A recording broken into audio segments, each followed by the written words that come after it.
श्री राम। दोस्तों कैसे हैं आप सब? उम्मीद करता हूं बढ़िया होंगे, स्वस्थ होंगे, मजे में होंगे। मेरा नाम जयदीप मिश्रा है। अपने चैनल पर मैं पशुपालन संबंधित जानकारी भी देता हूं और अपना रूटीन लाइव भी शेयर करता हूं। दोस्तों आज है 14 फरवरी और इस वक्त सुबह के 9 बज रहे हैं और अभी फ़िलहाल मैं हूँ अपनी डेयरी पर और अभी फ़िलहाल निकली हुई है दोस्तों कड़क धूप। ठंड थी सुबह काफ़ी तेज़, शाम को भी ठंड थी। ठंड का समझ में ही नहीं आ रहा है, कभी दिन में ठंड हो रही है, कभी ठंड चली जा रही है, आ रही है जा रही है, यही चल रहा है अभी फ़िलहाल। अभी वैसे तो वसंत का मौसम शुरू हो चुका है लेकिन ठंड अभी भी है दोस्तों। सुबह शाम तो ठंड पड़ती है तेज़। तो अभी निकली हुई फ़िलहाल कड़क धूप और मैं बाहर धूप में ही हूँ। और यहाँ पर आप देखिए बहुत सारे पेड़ हैं, काफ़ी सारे चारों तरफ। तो बहुत ही अच्छा लगता है सुबह सुबह और चिड़ियों की चहचहाने की आवाज़ आती रहती है, तो माहौल तो बहुत अच्छा रहता है। और अभी फ़िलहाल दोस्तों गाय मेरी खा रही हैं और यहाँ पर आपको दिख रही है नंदिनी खड़ी हुई। नंदिनी की आज तबीयत कुछ ठीक सी नहीं है। एक तो बार बार गोबर कर रही है और दूसरा सुबह एक पैर से उस तरफ वाले पैर से थोड़ा लंगड़ा भी रही थी। तो मैंने सोचा कि भाई और थोड़ा ठंड से काँप भी रही थी। आप अभी भी देखिए, इसको समझ में आ रहा होगा कि हाँफ सी रही है थोड़ी सी। इसकी तबीयत ख़राब है दोस्तों। वैसे खाया है थोड़ा बहुत इसने और अभी बाहर भी मैंने निकाल दिया था, इसको भी निकाल दिया था और साथ में सुरभि को भी। तो बाहर थोड़ी देर इन लोगों ने धूप ली है और वापस मैंने अभी बांध दिया है। पानी वानी सुबह सबको पिला दिया है, तो ये आराम से धूप ही सेक रही है कहीं ना कहीं। वैसे कान वान तो गर्म है, मतलब बुखार नहीं है, लेकिन फिर भी थोड़ी कुछ तो प्रॉब्लम है इसको आज। तो आज मैं डॉक्टर को से बात करूंगा, कुछ दवाई वगैरह इसके लिए लेके आऊँगा ताकि ये बढ़िया हो जाए। और बाकी सभी गाय ठीक ठाक हैं। हम लोग कोशिश करते हैं कि सुबह जल्दी आएँ, जल्दी आके सारा काम निपटाएँ, लेकिन फिर भी टाइम हो ही जाता है। आज तो हम लोग यहाँ पर 5:30 बजे एग्जैक्ट पहुँच गए थे, लेकिन फिर भी 9 बज चुके हैं और हम घर नहीं पहुँचे। काम ही कुछ ऐसा है दोस्तों कि कुछ ना कुछ नया होता रहता है। जैसे आज इसकी तबीयत सी ख़राब लग रही है तो थोड़ा देर इसको बाहर बांधा, फिर अंदर बांधा, इसमें समय लग गया। फिर उसके बाद गायों को पानी वगैरह पिलाया, खाने के लिए रखा। तो अभी फ़िलहाल सब खा रही हैं और हमारी बैठी है सुरभि यहाँ पे। सुरभि की पता नहीं क्या प्रॉब्लम है, ये हाँफती रहती है। मतलब अभी फ़िलहाल ठंडा मौसम है लेकिन फिर भी हाँफ रही है, सुबह से हाँफ रही है।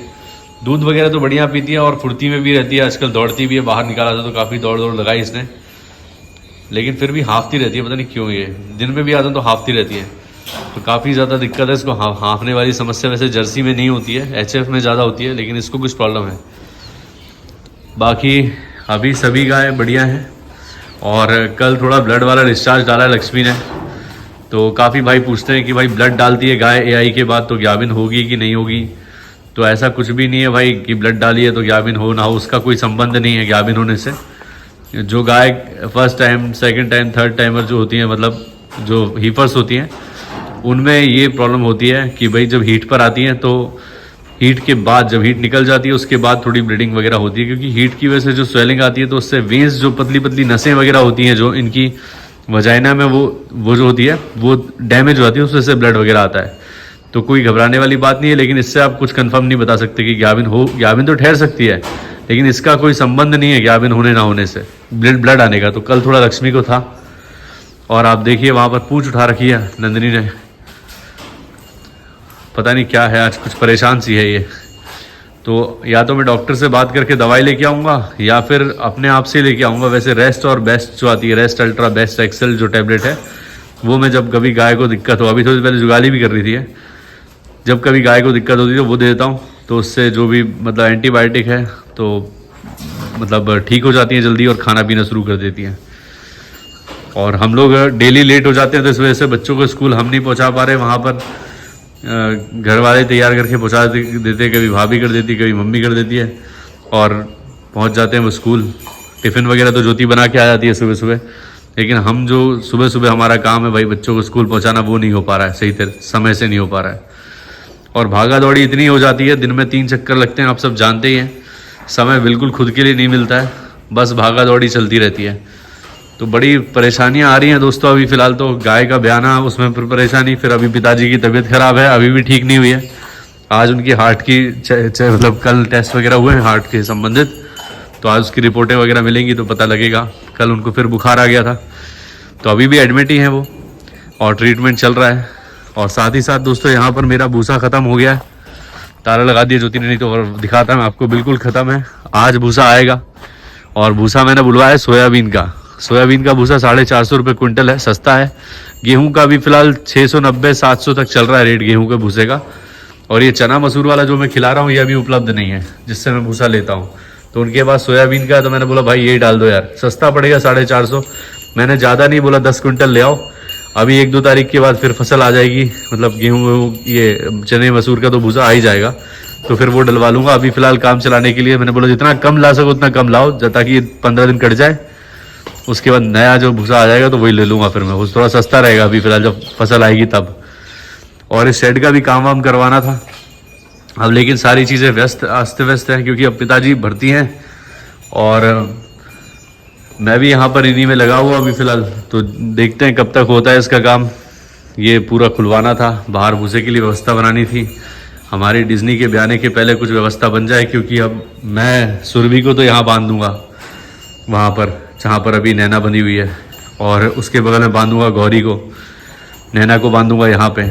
फिर जगह नहीं है, अब डिज्नी भी आएगी तो फिर बच्चा बांधूंगा कहाँ पे, तो ये दिक्कत आने वाली है। तो उसके लिए सोच रहे हैं भाई कि कुछ बना दें यहाँ पे व्यवस्था ताकि बच सके, मतलब इनके 2 के बच्चे जो होंगे वो बन सके वहाँ पे।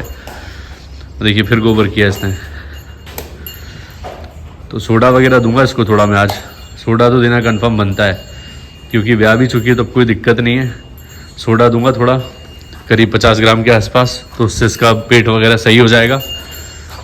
और देखिए अभी खाएगी, ये खा रही है, वैसा कुछ नहीं है, पर कभी ये पिछले पैर से लंगड़ा रही थी, कभी ये गोबर करने लगती है बार बार। कुछ दिक्कतें हैं इसको, ठीक नहीं हुई है ये सही तरीके से।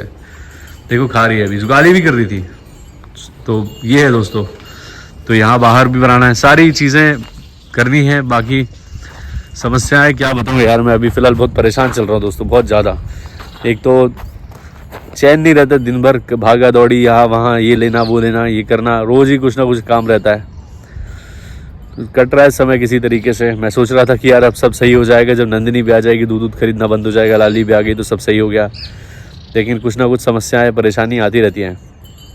जैसा कि मैंने आपको पिछले वीडियो में बताया था कि मैंने सारा जो भी था पैसा जो भी पिछले महीने खर्चा किया, जो भी राशन वाले का था, भूसे वाले का था, सब क्लियर कर दिया था।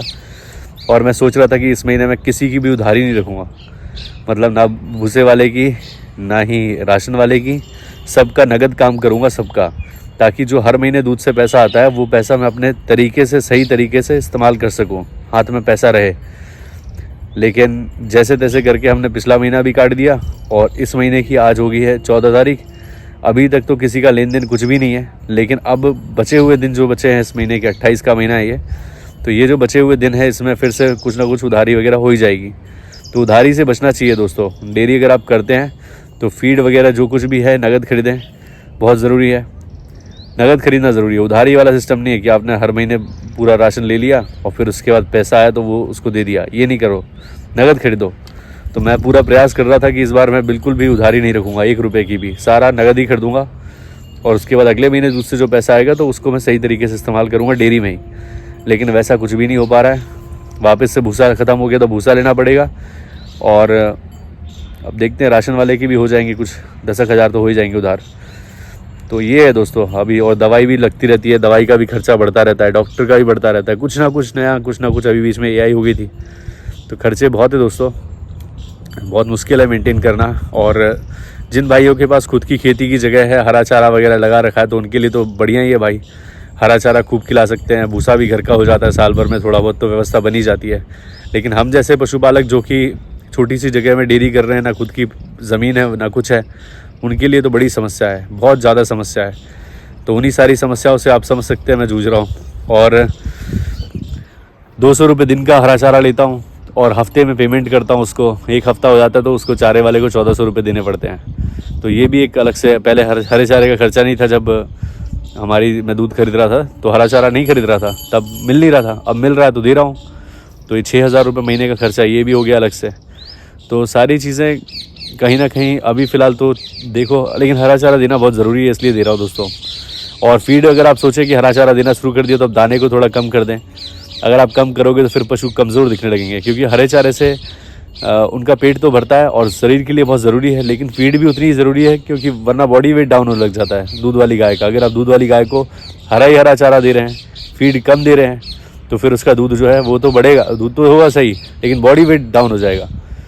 तो सब चीज़ों को मेंटेन करने में बड़ा समस्या आती है। खेती वेती ना होने की वजह से बड़ी परेशानी है, और जगह है तो भी प्रॉपर जगह नहीं है ना, इतनी जगह में कुछ नहीं होता दोस्तों। ये 1000 स्क्वायर फीट जगह है जिसमें डेयरी बनी हुई है, और ये बाकी ये रोड है। तो सब व्यवस्थाएं बनाते बनाते बहुत परेशानी आती है।